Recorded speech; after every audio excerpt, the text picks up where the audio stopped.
Hello,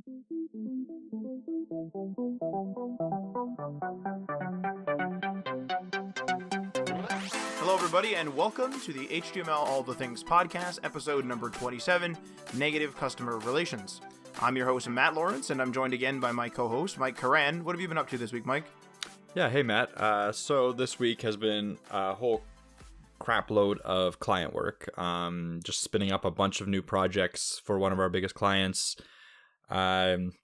Just really in the thick of things. But also, I've actually had a chance to film and record my first YouTube tutorial on Vue.js. So stay tuned for that. I plan on editing that really soon, either today or tomorrow, and then we'll take it through the ringer, upload it on YouTube, and let us know how it is. Definitely my first one. Gonna be made some mistakes along the way, and probably not going to be as polished as I want it to be, but just glad to get one up there and see how it is and see if I like the editing process and stuff like that. So definitely interested to see your comments on that. Other than that, that's about it. That was my week. We got a lot of snow.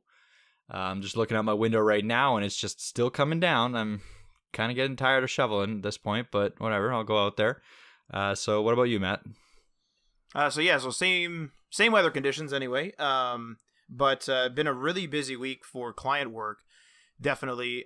So we got some projects that were put on hold that have now been approved to go forward, and a couple of other little things that came up, and then I'm working with some Webflow changes because there's a bit of a new UI on there. If you're a person that uses Webflow, there's a beta UI, as well as there's a change to the conditional, not the conditional visibility, because that's something else in the UI, but it's when you want it to be conditionally visible based on the responsivity, do you want it to show up on tablets or on phones, that type of thing. There used to be I believe it was a 4-tile sort of selector. Now you just have to use, the actual responsivity.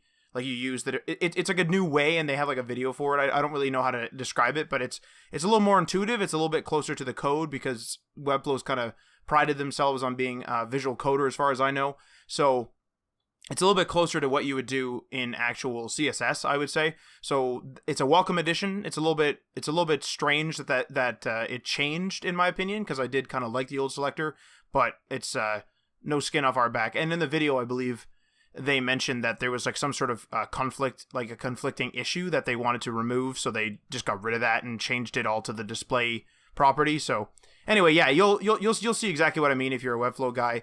But if you're not, I'm probably just talking gibberish. But yeah, so that's been my week for the most part, and just again shoveling snow and dealing with the snow and all that stuff. And I drove home in one of the biggest storms of 2019, so that was an interesting tidbit in a car, by the way, a four-door sedan. So yeah, not the smartest of choices. Don't do that if you're don't do that at home. So. So anyway, so this episode, it might be a little bit strangely named. So I'm just going to introduce the show, then I'll go through the segments, and then we'll hop right in. So basically, if you're running a startup or playing the freelance game, then you have to directly you have a direct contact with customers. You don't have some sort of other department that deals with the customer. You generally deal with them directly. And sometimes these interactions are just, simply selling them on something hey, buy my service, whatever. Or, a more routine thing, you're already working for them and you're hey, I need that copy that you said you'd give to me today. That type of stuff, just routine or selling. That's kind of that's one of the, or two of the main different contacts you'd have with a customer. However, there will be things that have a negative connotation attached to them. And those things are always pricing and other things like that, and we're going to dive into them in depth here, so I'm not going to spoil them all right now. So I'm going to go through the segments here. Segment number 1 is saying no. Segment number 2 is aggressive interactions. And segment number 3 is waiting. And then, of course, web news. And this web news is quite topical for today. It's what I've named the Facebook messaging toss-up, and we'll get into that. If you've been reading the news at all, you'll know exactly what I'm talking about. So segment number 1 here, saying no. So sometimes customer relations just aren't, like I said, selling them on your latest theme or selling them on a service you offer or telling them that, yes, you have the skill to do something. There comes a time when you have to deal with the intricacies of a deal. And those intricacies often have a negative connotation attached to them. Specifically, various interactions are pricing. So talking about pricing with a customer, dealing with, I actually want $1,000 for this. There's a negotiation, whatever. Value. So that's value of work and also of the product to the customer. So it's a value on, how much you think it's worth versus how much they think it's worth, and how much like it is worth to them. Like, are they going to be generating leads from that, or do they have an e-commerce business that's going to have sales increase by what value you add to their website? So things like that. Also, bad content. So oftentimes people will give you low quality images that are like literally shot on an SD camera from the 90s or something like that, or just bad copy, things that are out of date, lots of spelling errors, that type of thing. So essentially you're saving themselves, and you're trying to make sure that web presence gets on the right foot. Like you're not insulting them, you're not being rude to them, but you don't want to make a really nice, let's say you make a really nice website, you make it, the nice frame and everything, but it has no content in there. And then, bad pictures, bad copy, it looks weird, et cetera, et cetera. You're really saving them from themselves, and you really want to make sure that they get out the door. When you leave them, they should be on the right foot for their web presence online. So that's basically what's going on. So I'm going to dive into these various topics because there's like quite a bit of details in each. So pricing, first one here, pricing. So pricing is always, and I shouldn't, I almost said always and then shouldn't always be always, but it's like 90% of the time it's always a major point of contention between you and your customers. So people just in general, whether they're rich, poor, it doesn't matter, they want a lower price and they will try anything to get it. The issue with you constantly lowering your price is that even if you don't intentionally do this, you will, and this will happen, you will have a lesser quality product because your motivation to complete it will drop. Now, obviously, there's a bit of a range there, and I'll talk about that in a moment, but there's also something that comes along with dropping your price, and that's scope creep. So if you don't know, scope creep is when customers add features into the original scope of a project, maybe we should add this, and maybe we should have a slider, and maybe we should have an extra page for this, and they'll kind of just expect it to be a part of the original package. And oftentimes, people will do it as a part of that original price. Sometimes you got to price it out. Again, that's another pricing conversation. So as you can see, this is kind of like a snowball effect. So you really should go into a meeting with a price range in your head, or one solid price one solid price if you aren't willing to negotiate. So some people will just say it's 1,000. I'm not going higher. I'm not going lower. That's it. And you really should stick to that plan. Whether you have a bit of negotiating room or whether you don't, stick to that plan. So if a customer is unwilling to pay a price that you're okay with, then you just have to back out politely. Don't tell them off. Just say, okay, hey, this isn't going to work. This isn't going to work between us or whatever. No problem, and thanks for your time, and you move on. And sometimes they'll say, no, let's talk. Sometimes that's the walk away negotiating technique. But if they absolutely refuse the price, then you just have to back away, because you don't want to make something of lesser quality. You don't want to have that scope creep, which will then end up making anything you make within that scope creep of lesser quality, because they're adding things to something you're being underpaid for. As I said, it's a snowball effect, and it ain't pretty. So the one thing that happens oftentimes is when it comes to older businesses. So this often happens when it comes to older businesses, or specifically ones that don't run off of the internet.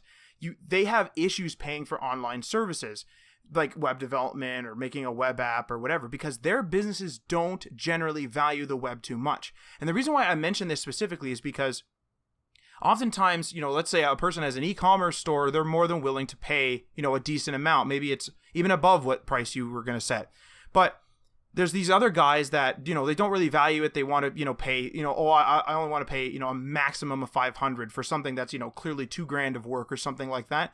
And the reason why I mention that is because you don't want to get upset with them. You don't want to get mad at them, because those guys will generally not generate leads from your work. And so that kind of leads into our second point, which is value.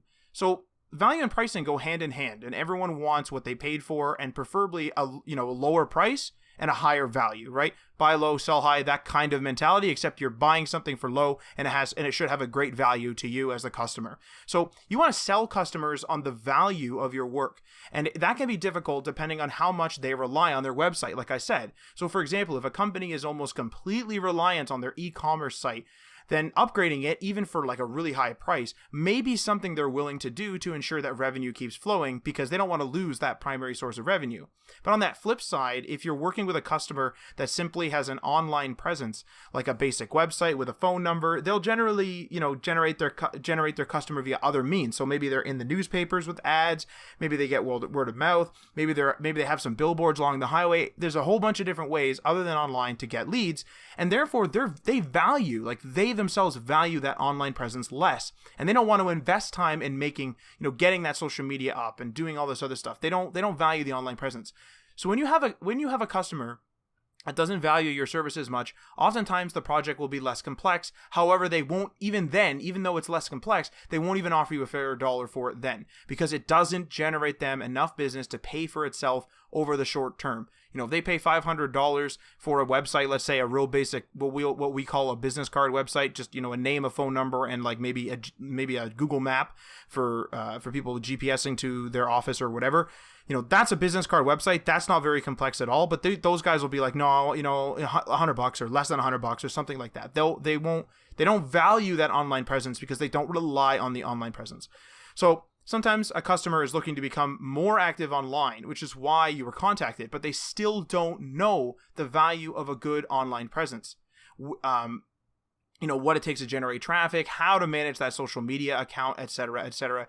So in this case, it can be very difficult to get a customer on board with a price that you're good with, because versus the amount of work that he wants done, because for them to become relevant requires them investing their time, and they don't understand the value of the work that you'll be doing because they didn't really have an online presence before. So again, this is a bit of a snowball effect, right? It's you're trying to sell the value. They don't understand, which is why they're hiring you. They're not just making their own website.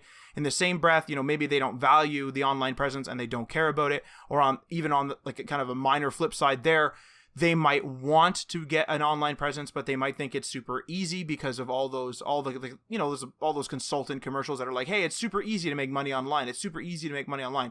Well, they'll think, hey, it's super easy. I'll call this guy. He'll do it for me for $500.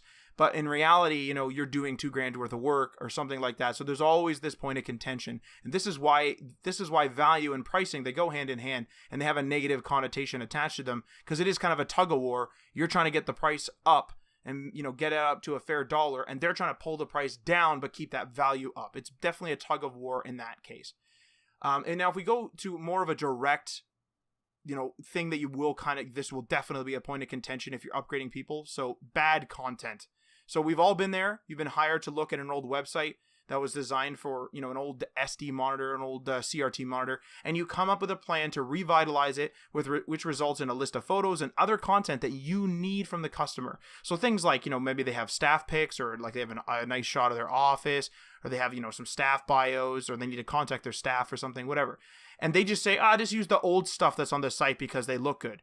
Now, this is one of the hardest things to convince people to change. We've done this several times because they're attached to the old photos and the text that they wrote years ago. But those small SD photos just aren't equipped to handle the HD screens of today. And to be blunt, they look awful. Unless you're doing some sort of antique site in which, you can't reproduce that photo, they look bad. So it's your job, as unfortunate as it is, to politely push back on customers, explaining to them that if they're refreshing their site, they can't have old assets on there, or else it'll look awful. It'll look bad. You need to try and convince them to update everything to modern standards and to ensure that any copy is up to date. You don't want to have old store hours in there, or old, staff bios if that guy doesn't work there anymore. You don't want to have that. You want to have the copy up to date, the pictures up to date. In order to do this, try and tell them that their customers will take notice that their site looks messy or just slapped together for cheap, which will leave them with a bad first impression, especially if they're trying to generate an online presence for the first time, or really refresh it for the first time. You don't want to have like just a lackluster impression. And you can also offer to make some of the content for them if you're willing and able to, for a price, of course. So maybe you know how to use a camera rather well.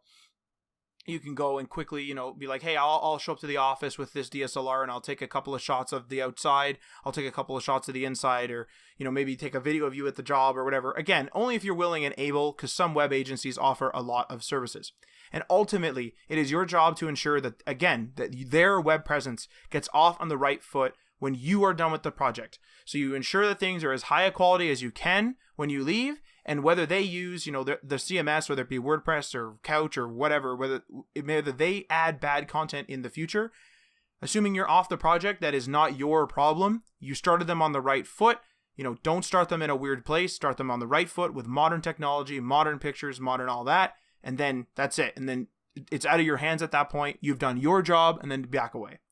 So I know that's long-winded, but those are obvious things that you will encounter when you're talking to customers, especially in intricate projects, and those are definitely conversations that have negative connotations and cause some anxiety when you're prepping for the meeting. You're like, oh Jesus, they're gonna hate this price, or oh God, they're gonna hate the fact that I want to replace the photo of their staff from 1998. So just keep in mind that you do need to sometimes push back against a customer, but always be polite. Don't be yelling at them. None of that stuff. Just say what you need to change, why it's that, what the price is, why it's that price, etc., etc. Just keep it professional, and you should be fine. So I'm going to pass it on to Mike unless he has any other questions or comments about this segment. No, yeah, Matt, that was covered really well. I think you provided a lot of value there just in that segment. But I think I'll move on to my segment, which is aggressive interactions. So this is kind of when things escalate. So handling a client that is angry can obviously be a challenge, even in the web development industry and any sort of business industry, really. So there's a few strategies that we like to take when we have these situations, and we've had to use them actually recently because, it happens. You're going to have those situations where you get into a meeting and you get blindsided by the fact that one of your clients is not happy, or you get a phone call, one of your clients is just, you can hear maybe not the anger, but the unhappiness and the discontent in their voice. And that's kind of like an aggressive situation, in my opinion. And what to do in these situations varies greatly between client to client. Obviously, everyone has their own certain strategies that I would use, but really in a grand scheme of things, just an overlapping strategy that I like to do is I let the client say their piece fully without interrupting them. Because really when they're angry, it's important to figure out why they're angry before you can even start to diffuse a situation. So once they seem to be done and they're kind of like said their piece, and you think that you can jump in and start making a case for anything, it's important to try to show empathy into the problems that they're having. So sometimes like they can come at you really hard about maybe, they forgot to refresh the cache on their website and they didn't see the changes that you told them that you made or something, just a hypothetical situation, which I'm sure has happened to a few people. And they can come at you hard for that because, you told them you did it, they thought you didn't, and they'll hit you, they might even yell at you or something like that. It's important to understand that they don't understand the concept of caching. They don't understand that kind of stuff. All they know is what they see in front of them. So when you get hit with something like that, just take a moment, try to get into their shoes, try to show empathy and be like, and just handle that in a professional manner. Don't fire back. Don't actually respond with an angry response. Try to be calm, try to be professional. Even if it's fully their fault, take some time and really think about it from their side and try to explain it to them why the situation happened and what you will do in the future to fix it. Again, don't fire back at the customer. It will just make them angrier. Usually, if you treat them with some respect, through this whole process, they'll realize that they're overreacting and they'll come back and apologize. Maybe next time they'll think twice before, going at you heated, and stuff like that. Like as long as you're the one that maintains professional, you'll really diffuse the situation really quickly, usually. Obviously, there's those clients that you just can't control, and there's a totally different way of dealing with those. And I would say try to really distance yourself from clients like that. Don't take on any super conflicting relationships, because it's just going to make all your other interactions with every other client even worse, because you're going to project your feelings of that day. But then, just some examples of when these aggressive situations can occur. Miscommunications is probably the biggest one. So sometimes, like I said, with the caching thing, you've told them that you've updated something, they didn't understand what that means. Something like a pricing conflict. So you went back and forth on a price. You thought you agreed on one price, they didn't understand that, and then you come back a couple months later and ask them for a certain sum that they thought they did not agree to. Those things can lead to an aggressive interaction.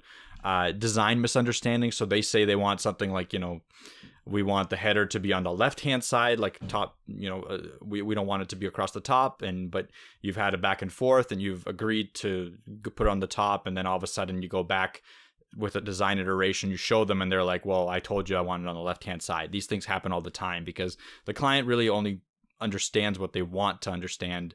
It's up to you to explain to them why you need something different. You're the professional in this situation. They're the person that's hiring you. It really, it's not on them every time to understand why you want, the nav bar across the top and not going left vertically up and down. And then encountering bugs. So say you release a website into production, it's out there, and all of a sudden they come across the contact form and it's not submitting, and they're in their mind they're losing tons of business because there's people that are trying to submit and they're not able to submit their contact form, and they're losing all that business, and they can get angry because of that, because money, time, those are the kinds of things that people will be aggressive about. Just remember that you're the professional in this situation, so act like it.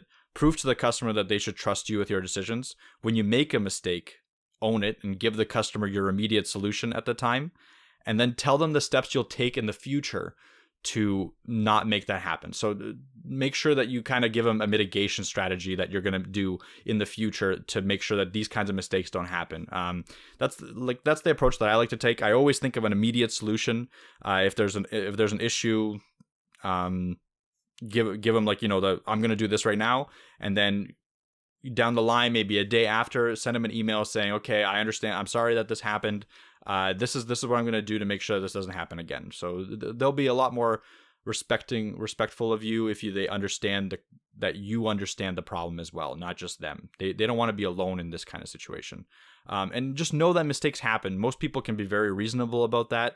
When they do this, as long when you're clear with them, when you're upfront with the customer, they'll be very understanding of it. If you kind of let it fester, if you make a mistake and then you don't tell the customer and it costs them money, it costs you time, it has some sort of detrimental experience in the future, and then they realize that you could have told them that a couple months ago and you didn't, that's when an aggressive situation can really arise. So really be upfront with the customer as much as you can. You try to mitigate the situation before they happen. If you find a bug that's in production, make sure you let the customer know. Don't just sit there and try to fix it real quick, because that could be, it could be a detrimental bug, and they might find it. And who cares if you knew about it or not? They didn't know about it, so you might get into one of these situations. So just try to be upfront, try to be honest, have empathy. Those are the kinds of things that I kind of do to diffuse these situations. They don't happen very often. I don't want to scare people if they're just looking to get into the startup world or into the web development world. Don't worry. This is it's a rare case where someone will come at you angry, but for sure, just be prepared for the fact that you will have to deal with a couple of aggressive interactions here and there. There's no getting around it, because people have misunderstandings all the time. People don't fully grasp certain ideas sometimes, and they get frustrated. So just be aware of it and try to use the suggestions that I just had. So I'm actually going to go on to the next segment unless Matt has any comments on this one.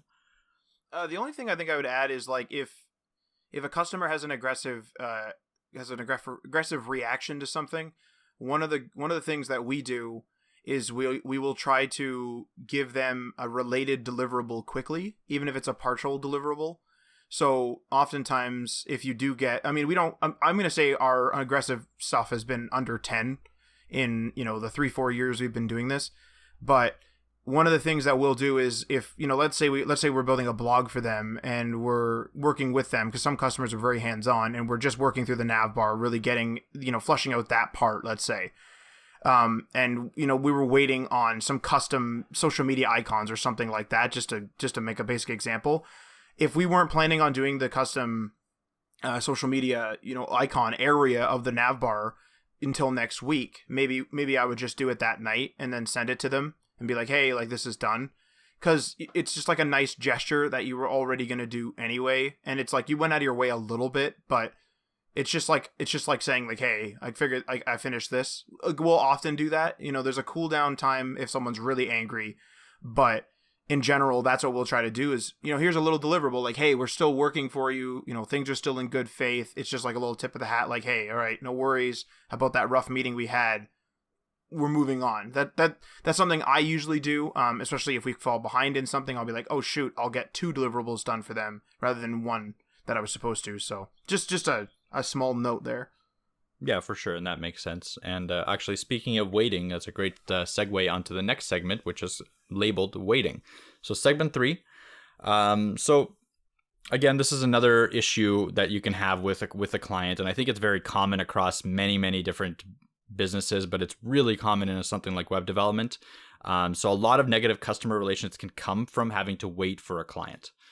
So for example, like you're waiting for them to email you, waiting for them to respond to a phone call that you made a couple of days ago, waiting for them to give you content, to approve a project, or really any other situation where you're being held up by the client's lack of communication.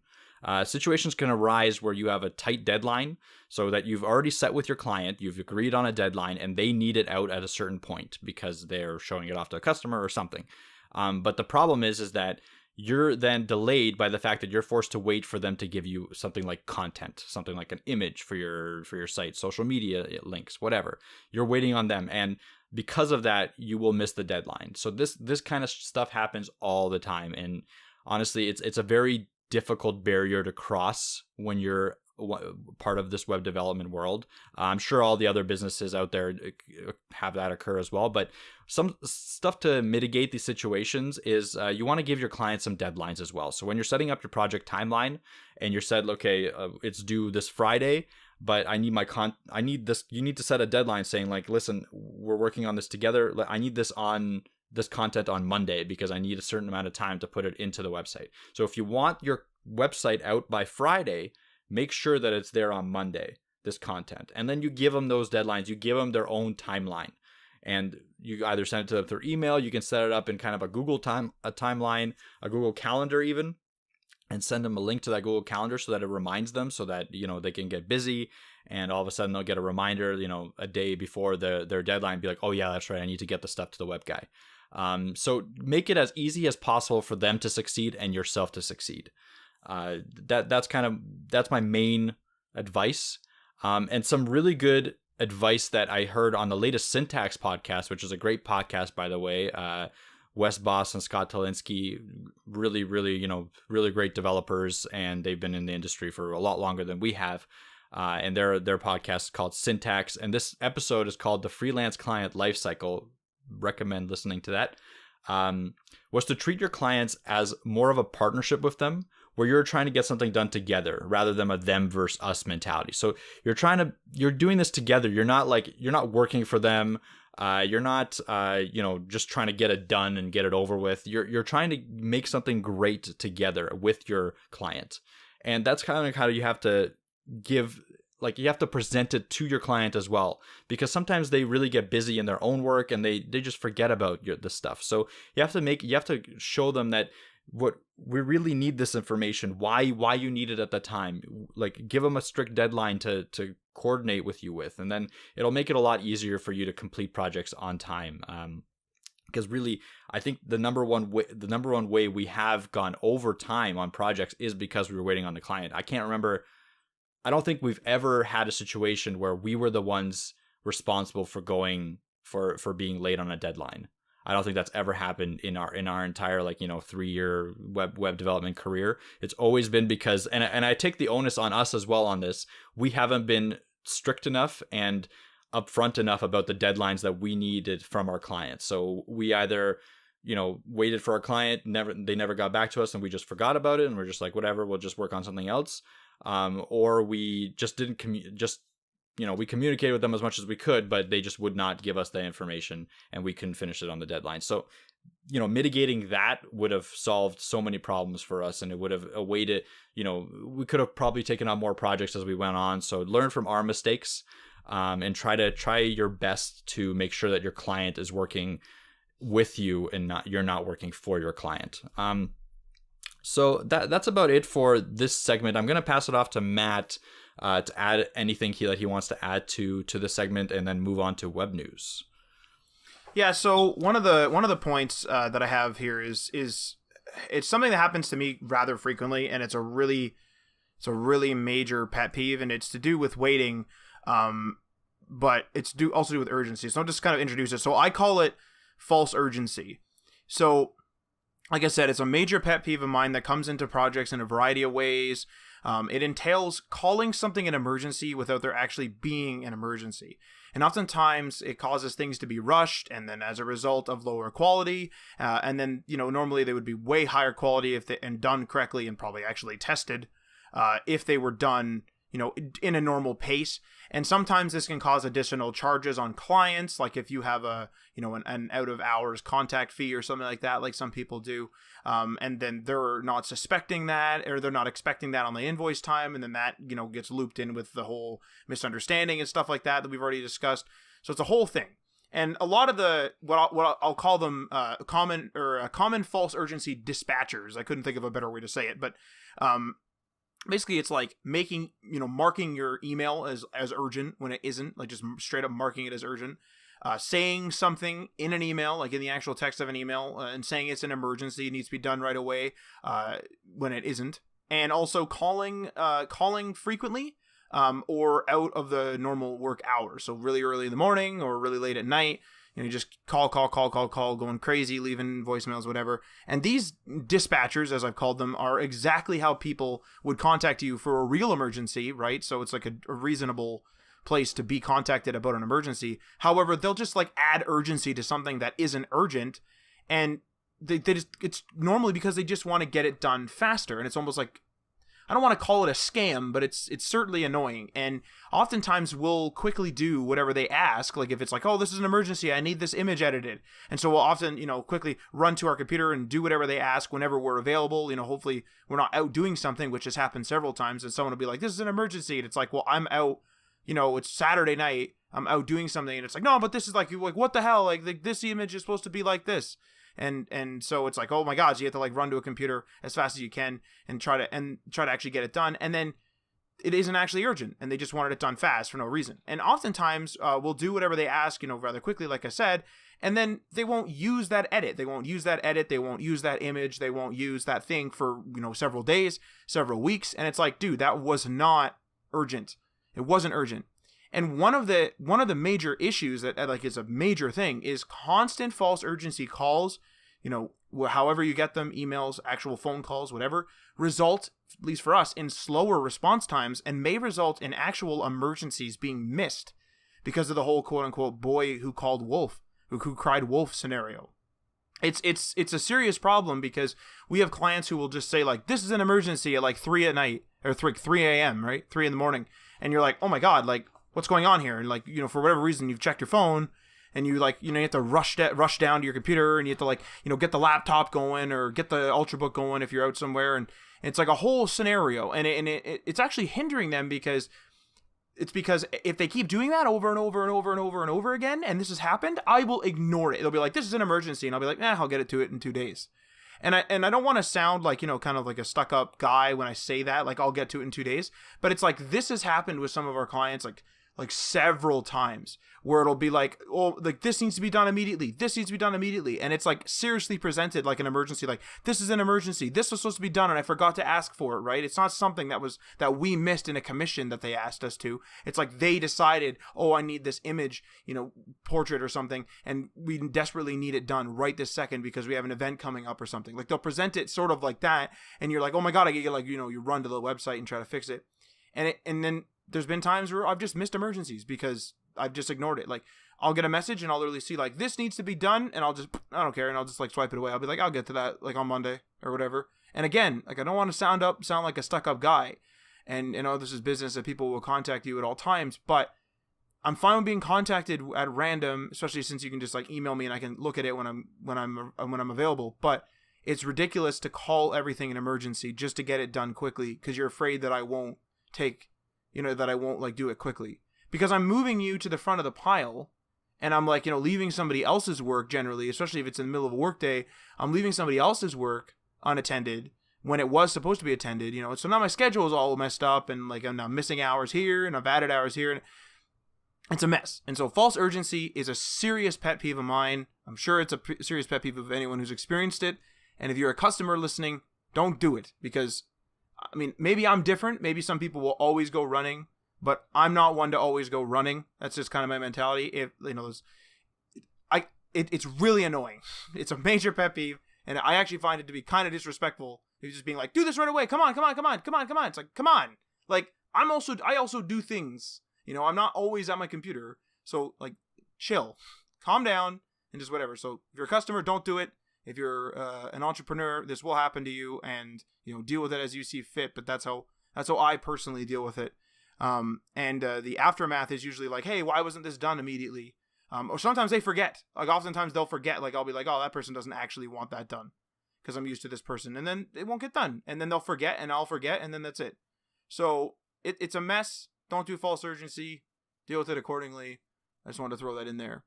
But I think I will move on to the web news here, so we can get this conversation started. So web news. The Facebook messaging toss-up. So I have a couple of quotes here. I've taken these from The Verge, and the link to the article in which I took them from will be in the description. So, quote, Facebook is working to allow cross-messaging between Facebook Messenger, Instagram, and WhatsApp, according to a report in the New York Times this morning. Each service will continue to operate as a standalone app, but according to the Times, Facebook is rebuilding the underlying infrastructure so that people who might only use one of Facebook's properties could communicate with others within the company's ecosystem. All of the apps will support end-to-end encryption as well. Facebook has yet to provide a timeline for when this will happen. And then within that same article, there is a quote from a Facebook spokesperson, which I will read now. We want to build the best messaging experiences we can, and people want messaging to be fast, simple, and reliable and private. We're working on making more of our messaging products end-to-end encrypted, and considering ways to make it easier to reach friends and family across networks. As you would expect, there is a lot of discussion and debate on as we begin the long process of figuring out all the details of how this will work. Again, that's also in the Verge article there. Link is in the show notes. So I basically, from this, because it sounds like they're sort of in the conceptual stage, you know, some of the stuff is pretty obvious, like, yes, you will be able to message cross stuff, you know, that stuff's been easy, but there's a few questions I've come up with here. So what of Instagram Direct? So Instagram Direct is sort of like the actual messaging part of the Instagram app, and that's exactly why it kind of raises some questions in my head is you know, Instagram Direct is actually integrated into Instagram, the Instagram app itself. So does that mean, like, if we have Messenger or whatever, will we start getting duplicate notifications? And also, there's a separate Instagram messaging app. I don't know if you know this, but there's a separate one available. But it's not available in Canada as far as I can tell. But it's called, quote, Direct from Instagram. That's the name of it. And like, maybe the messages will be removed from the main Instagram app. Like, I've never used this app because I can't. Because we're in Canada. So if anyone has any experience with using Instagram as well as the direct from Instagram app, let us know how it works. Like, are you getting duplicates? Are you getting a message in each? You know, what's happening there? Also, Facebook messaging was removed from Facebook's app and put into Messenger. So you know how like Messenger was kind of spun off, and if you're on Facebook.com, you can still message people, and that's connected to Messenger. But if you're in the Facebook app on the phone, you need the Messenger app to actually message people now. So that was done a while ago. And in addition, WhatsApp, which is another one of their properties, as I mentioned, was acquired by Facebook, in 2014. So that's a whole thing. Is like, you know, WhatsApp was independent as far as I know, and then they got acquired. So it's like now they're integrating this like third-party system kind of thing in there. I mean, it's been a while, so you know, God knows how much of the infrastructure they moved around.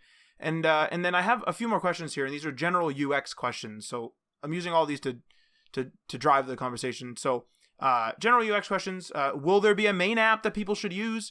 Will you lose native features of an app that you don't have installed? For example, like, you know, are you losing the WhatsApp profile pic? You know, something specific to WhatsApp. Is there going to be a totally new combined app for phones? So is there going to be like, you know, a Facebook messaging app or something, and then all of them are in there, or you could use the spin-offs, or can you just, you know, have Messenger installed and use all of them, or have WhatsApp and then use all of them? Like, you know, what's going on here? will this work on PC? So if I boot up Messenger in, messenger.com, or even just like I said, you can message people in Messenger from facebook.com still. If I boot it up on either of those, like, do I need to use the separate web app? Are they even going to sync? Like, if I go to Messenger, if I go to the separate Messenger web app, am I going to actually, not have like my WhatsApp contacts in there? Like, how is all this going to work? Like, there's a lot of like things that are going to be kind of weird. And like, will I be able to message WhatsApp folk from the Messenger app, or is that only like from the web app, or is that only from the mobile app? And also, do I need to sign up for all of them first and then I can use them all? Or can I just have a Facebook account with a Messenger account and then, you just message everyone? Like, how is the accounts going to work? And I have a personal question now. Assuming you just need one app, which one are you going to use? So I know that's a bunch of questions, so I don't know. I'll kind of let Mike kind of dive into this, but I don't know if you want to just tackle each question differently, Mike, or however you want to dive in. I think I'll just say my views on what I think is going to happen with, from what I understand from the press release. So I don't think there'll be a main app that they're going to force you to use. I think they'll allow you to use any of the three. I think the whole point, like the native features question, will you lose native features of an app, is definitely for sure. So if there's features inside of Messenger that aren't inside of WhatsApp, you're going to lose those features if you're using one or the other, right? So it's kind of going to be a preference thing. So if you're a WhatsApp kind of guy, you like the features inside of WhatsApp, you're going to stick with WhatsApp. That's how I see it. And same vice versa with Messenger, obviously. Is there going to be a totally new app? No, I don't think there will be. I think they're going to keep all three. Will this work on PC? Yes, I believe it'll work in all cases on PC. The WhatsApp web app is just kind of like a mirroring of what's on your phone, so I don't see any problem with that. The Messenger kind of works on PC right now anyway. Yeah, it's just I don't know just how a web text app messaging right now. works. Yeah. So exactly. So if it's a web app that's mirroring what's on your phone, then you're good to go. I don't see that being a problem. And do I need to sign up for all of them? I think, in a way, yes. I think you will have to have an account with all three, which will have to be linked in some sort of way. I think that's going to be the big part. The big part of it is like you're going to have to somehow link your WhatsApp account to your Facebook account to your Instagram account, which is already linked, to be able to talk to all three. So there's going to be a linking process. And if I were to just take one of those applications, I would definitely choose WhatsApp for me, at least. That's kind of where I'm at. I like WhatsApp. I've been using it for a while. That's why I don't really use Facebook Messenger unless I'm trying to connect with someone from a while ago. That's what I use Facebook for, is literally just connections to people that I wouldn't talk to on a day-to-day basis. And Instagram Direct, I have no problem with that, to be honest. It's a way for fans to reach me. Really, I've had some conversations with some of you out there right now on Instagram, and I plan to continue to do that. It would be nice if I could do it through WhatsApp. I have no qualms about that. And just in general, I really like this concept. What I like about it, it's like messaging service agnostic. So whatever messaging app you want, whatever features you like, those are the ones that you're going to use. That's the app that you're now allowed to use one app for all three of these services. I like personally WhatsApp's messaging features, its group features, so I'll use that application. If someone really likes Facebook's messaging features and Facebook's integration, they'll use that application. It's up to them. I like that choice. I think that, honestly, if all applications kind of had a central database of messaging contacts, and if everything synced together, like for instance Telegram and Signal and all those guys could like talk between WhatsApp and all that, and then people could just choose which application they want to use without having to sacrifice all the users that they've already had on all the different applications. I think that's a great functionality. I wish someone would do that. I wish there would be like a central open source API for messaging, and everyone could just hook into it. So that if someone wants to make a messaging startup, it could be as easy as making a UI for a messenger. They don't have to worry about storing the messages and stuff like that. They can just hook into an API, and do put their own UIs, their own features on the front end that they can think of that would attract customers and get all the customers they want. So it would really open up the landscape for, tons and tons of messaging applications out there without the negative connotation of having to install them all on your phone to be able to talk to each other. To me, it's kind of a win-win, especially for the smaller messaging players that can't maintain that user base and that can't attract people because they don't have enough users.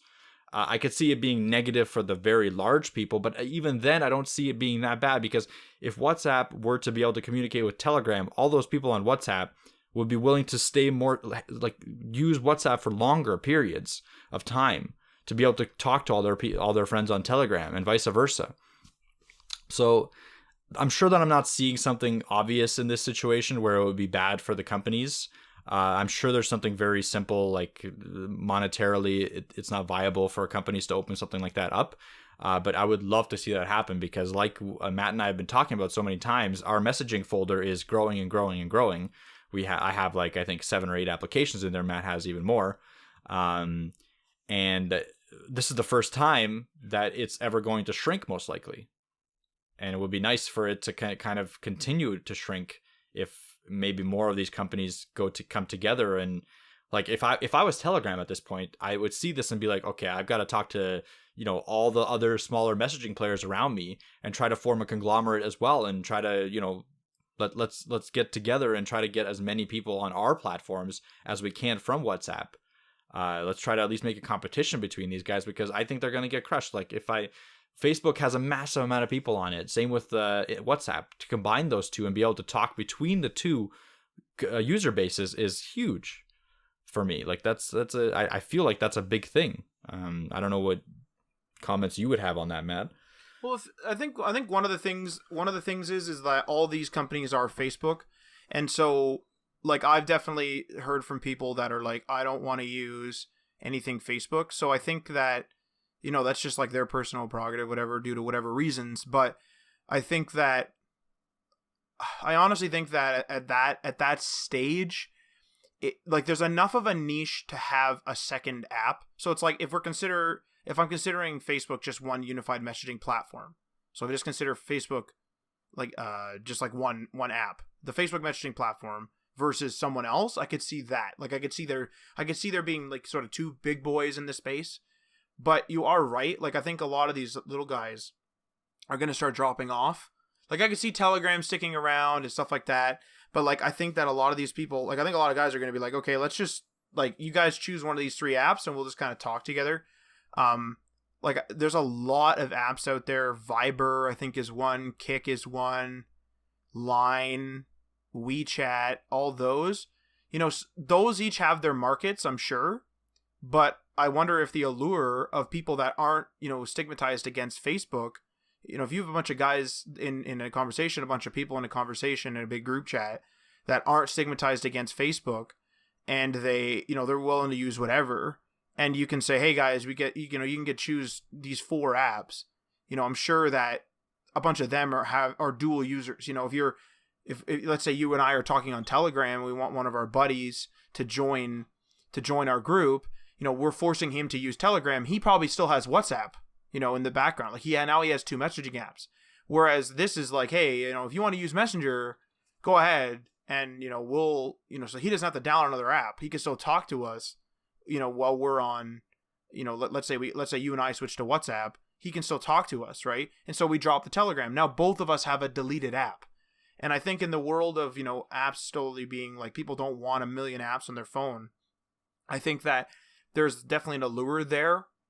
One of the plans that I had was, assuming it's all perfect, and all working well, is I want to move my SMS into Messenger, which you can still do as far as I know.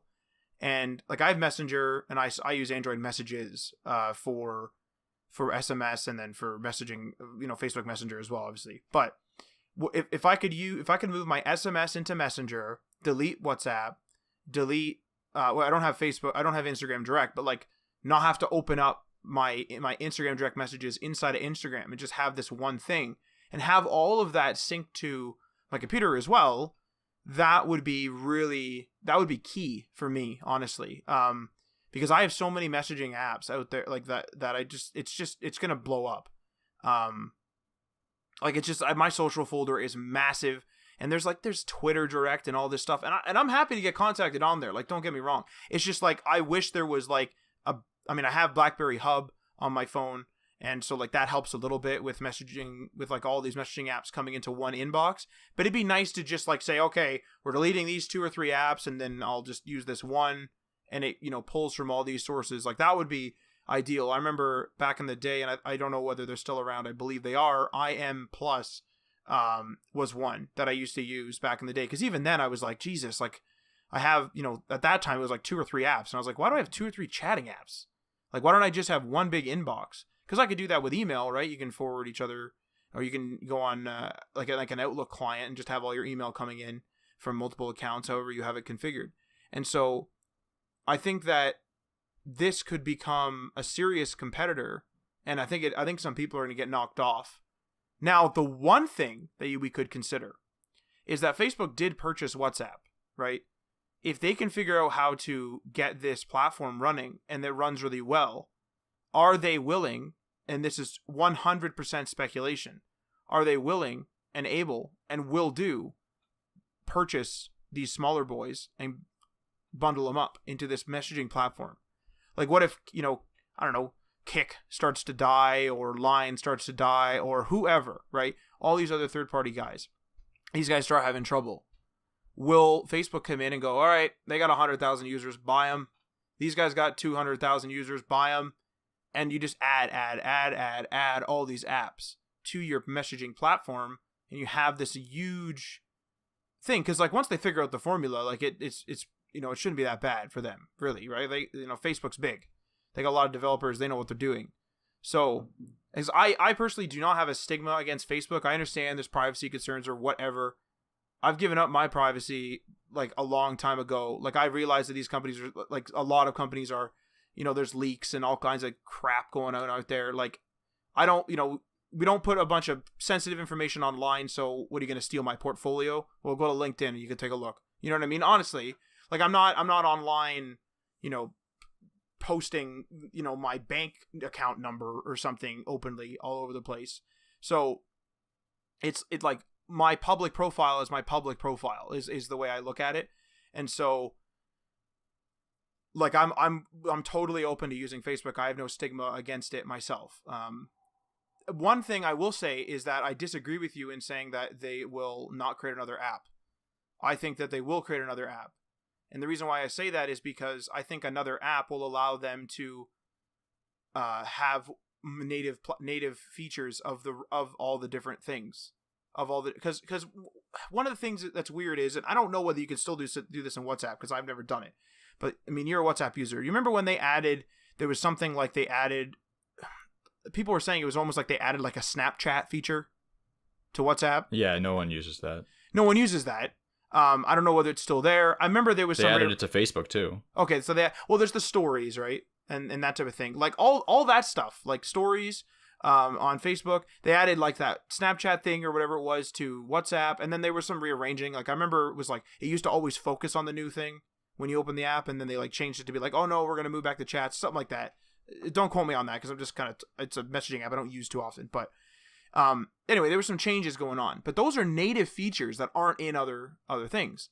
And so one of the things that I'm considering is that if I posted a WhatsApp story or whatever they want to call it, if I posted this thing into WhatsApp, like that should be able to reach everybody, or else it's not a unified platform. And then therefore I need to have the app.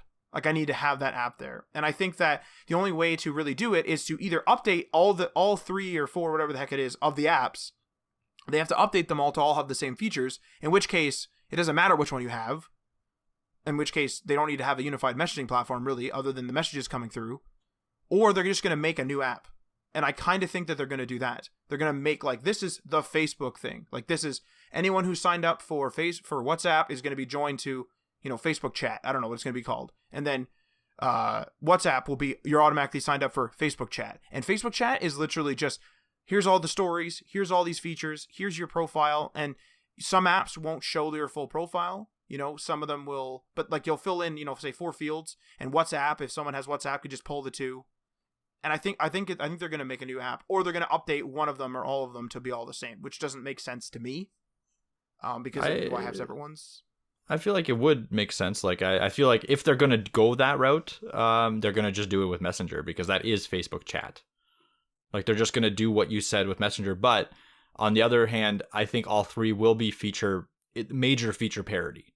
Like you said, stories, right? That's a feature of Instagram.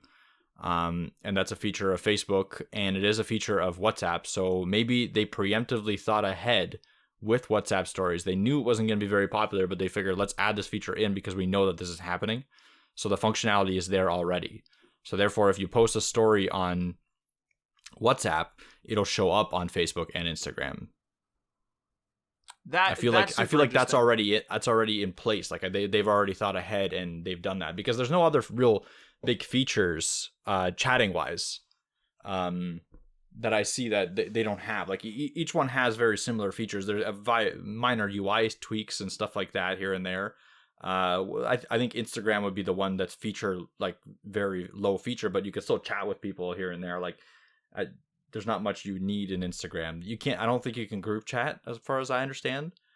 So maybe they'll have to add that in at least, because like if you're able to contact everyone from every app, they have to have some sort of semblance of feature parity. So I think that's what's going to happen. I don't think they're going to create a new app. I could be wrong. That I see that happening more likely it'll be all 3 apps have major feature parity and then minor tweaks here and there for people that like one or the other. See, that's super interesting. That's a super interesting thing is that they are like, I mean, Facebook stories and Instagram stories are basically the same. But one of the things that you were mentioning was like we're not sure, or at least I haven't checked, whether you can group chat in Instagram Direct. Mm-hmm. So I mean, this is one of the things. Like what this points out is that at the end of the day, like I mean, at least I don't really spend much time in a messaging app other than to answer a message. It's a very utilitarian thing for me. I receive a text message in whatever form, and I will message back, and that's literally it. And so I'm not spending, hours in there messing around with stuff. So maybe they will, like, I mean, I'm sure there'll be some feature, duplication or parity, as you said, but maybe they're just going to connect that main thing where it's like, you can message this person, like the text and maybe like the photo that you're going to send. Like you can send an attachment and you can send the text. Maybe that'll just be what it is. And we're overthinking this. Although it's still weird if someone from WhatsApp goes like, I'm going to message this person. And then it's like a different thing. Cause you know how, iMessage has like there's like different colored bubbles or to whether you're SMSing someone or iMessaging them. I don't know if you knew that. Yeah, they have different colors. Yeah. So like there's different features obviously because iMessage is like more powerful than an SMS because the SMS is old essentially. Yep. So it'd be interesting to maybe they'll create a standard in which it's like in WhatsApp green means you're WhatsApping them, but like red means you're just texting them essentially. And that'll be like, they can be on Messenger, they can be on SMS, they can be on like 1400, whatever the heck services they own at that point when they get this done. Whatever services they want to include, which I mean, there's like 4 really, not 14, but 3 or 4 of them, not that many. But you know what I'm trying to say? Like whatever gets added to their platform, if you're not using the native app, I can like if you're on WhatsApp and you're messaging me and I'm on Messenger, it'll just be a red bubble. Like I wonder if that's what the standard will be, and it'll be like to red bubbles you can only send pictures and text. Yeah, and that's possible. You know what I mean? And that's good enough for me. Fuck, I'll delete WhatsApp and Instagram. Like if they pop Instagram messaging literally out of the Instagram app, I'm not freaking downloading direct for Instagram. I'll tell you that right now. There ain't no chance. If I can put everything into Messenger, that's a done deal. For me, and I'm fine with that. But I don't know. It's going to be an interesting thing because I honestly think that it sounds outrageous and like it's weird. I don't think like I agree with you. It's like I don't think they're going to make a new app. But every time I like try to think about like the UX of putting it together, if I were to put it together, I would be like, fuck, we need a new app. Like every time I think about it, because it's like, why are we like doing all this stuff? Or at the very least, we're going to do a major refresh of one of these apps. And I keep thinking to myself like, they shouldn't, or they, in my opinion, they shouldn't be cutting out native features.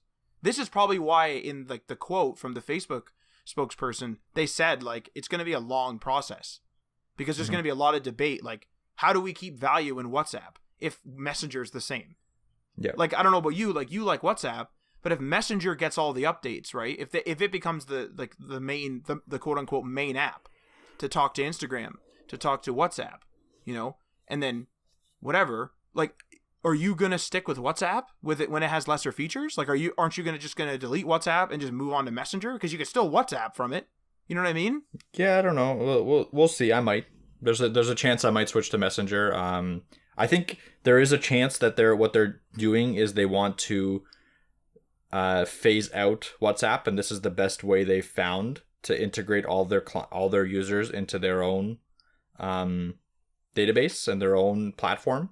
Like they've been trying to make it so that like they don't lose WhatsApp users, because as soon as they come out and say, oh, we're going to be taking down WhatsApp, we're going to be integrating into Facebook, everyone's going to leave WhatsApp and go to Telegram or something else. What they want people to do is keep using WhatsApp and then slowly start moving them over. And then maybe like 2-3 years down the line, oh, we're discontinuing WhatsApp, but you're already on Messenger anyway, so all your users are already there, and then people will migrate to Messenger easily. That could definitely 100% be the case of why they're doing this. I'm not sure, because like you said, what is the value proposition of using one over the other, and why even maintain 3 separate apps? Because that takes developers and time and effort when you can just maintain one app to do the same thing. So this is probably a smart way of doing it. It might be kind of a anti-consumer way a little bit, but I don't see it too much that way. I'm also not a big anti-Facebook guy, because I'm very open with my information that I post, and I'm very deliberate with what I post and what I don't post, because I know everything that I post online, including emails that I send to people, is fully 100% not private. So if people, I'm using Facebook for free, I am the product, I know that they're taking my information, they're using it to, create a database of something, using it for advertisements. I am fully aware of that.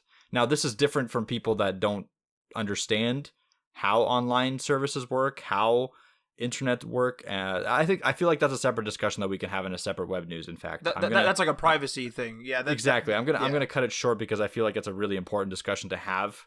And I think we will move it to a separate episode with a separate web news segment, and we'll hash it out there. But yeah, in general, I like this move by Facebook. I am a big proponent of let's combine services. I want less messaging apps. This is how you achieve it. So good on them, I guess.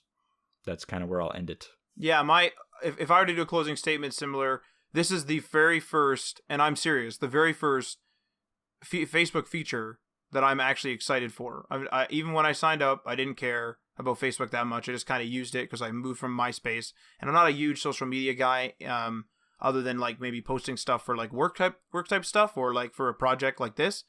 But this is the very first time I'm actually excited and will actually pay attention to something that Facebook's doing. I didn't care about the stories, like I saw it, and just because it's in my face kind of thing. And I'll use it I'm not going to use necessarily stories, but I'm aware of features because I use platforms, right? The various platforms. But in general, like this, I'm actually very excited about this, because for the first time, my social folder on my phone, which has all my chat apps, will shrink, hopefully. And it'd be super nice. One brief aside, Google could have had all of this. And yep. And they don't. For the obvious reason of having a Hangouts, in my opinion, disaster. Not a disaster, I shouldn't say that. It went stagnant, and then they tried to get a new app going, and now I don't even know what Allo's doing. So it was like from Hangouts to Allo. Allo's gone. Allo's gone now, apparently. So, well, it's still up and running, right? Like, you and I could download it and talk on it today. Today, yes. For the next, I think in a month, it's gone completely. Oh, seriously? Yeah, no, the Allo is gone. Like, it's fully discontinued. Everything about it is being shut down. Come on, guys. Like, Jesus. Like, so that's what I mean, is Google could have had this all. Like, if you gave me all the stuff inside of Android messages, which I realize RCS is around, whatever. But whatever. around and very, very like quotes around. Oh, I've never ever sent a single RCS message. It's been around for years. I've never sent a single RCS message. Well, because the carrier needs to be on board, and my carrier is, last time I checked, does not support it. So not even it's not even it's the carrier plus the phone manufacturer plus the application that you're using. It's an impossible trio. You will. Yeah, fuck. It's and Apple doesn't support it, so that's it. You cut off over 50% of the user base just like with one fell swoop. You cut off the other 25% with the fact that the carrier doesn't support it. You cut off the other 25% because their phone app doesn't support it, and then you have like 1% of people on RCS. Good luck. All right. Well, the thing is like what I think what the goal was is that they get RCS running slowly. It gains popularity, but you use the Messages app, and then it has the colored bubbles which says like, hey, this is an RCS or this is an SMS. And again, if people are using messaging apps utilitarian wise, which I believe a lot of them do, they're using just the texting and maybe sending some pictures feature. They're not doing anything super special. And so I would be down with that. Like Google Hangouts used to have SMS in it. Remember that? Yep. That was great. I remember that. I just used to put it. I remember I got an Android phone, put it in there, and like within a couple of months or weeks or something, it was like, well, they were like, you should download a new SMS app because like we're moving SMS out of Hangouts. And I was like, why? And this was before Allo or anything. It's like, what are you guys doing? Like, just do a big rebrand or something. But I mean, again, we've talked messaging apps to death, but Google could have had all this excitement. I mean, this is personal excitement, but Google could have had all this, and maybe Facebook is going to be the new standard messenger for either it is for cross-platform, but specifically for Android. It could be the new standard, really. Honestly, I'm down with Messenger, so I will use Messenger. I will use whatever. I just don't want 4. I keep saying 4, but it's actually just 3, isn't it? Messenger, WhatsApp, and Direct. I'm convinced they're going to buy more, though, I think is why I keep saying 4 or more. Or 14, as I said earlier. But anyway. But yeah, that's my closing notes. Good job, Facebook. My first time I've ever been excited for anything, and I will keep my ear to the ground for news about this. So unless you have anything to do, Mike, or anything else to say, I'm going to close up the old episode. No, I'm good. All right, so thank you for listening, and make sure you don't miss an episode by subscribing on the platform of your choice. You can follow us on the socials via @HTMLAllTheThings, which is on Facebook and Instagram. We also have, we're also on Twitter, rather, @HTMLEverything. We are on Medium, we are on GitHub, and make sure you check our YouTube because Mike is working, like he said, on his very first video, so subscribe on there, or at least check it out. And remember, we're also on Patreon, so that's patreon.com/HTMLAllTheThings. Check out the tiers and give that a go. Feel free to leave a comment or a review on the platform you're listening to this on. And before we sign off, I'm working on a Discord, so if you have any suggestions on what type of channels and stuff you want in there, hit me up on Instagram or on Twitter. Message me or at me or whatever you do on those platforms, because we're working on a half-decent community so we can all kind of chat and work on websites together kind of thing. So anyway, with that being said, we are signing off.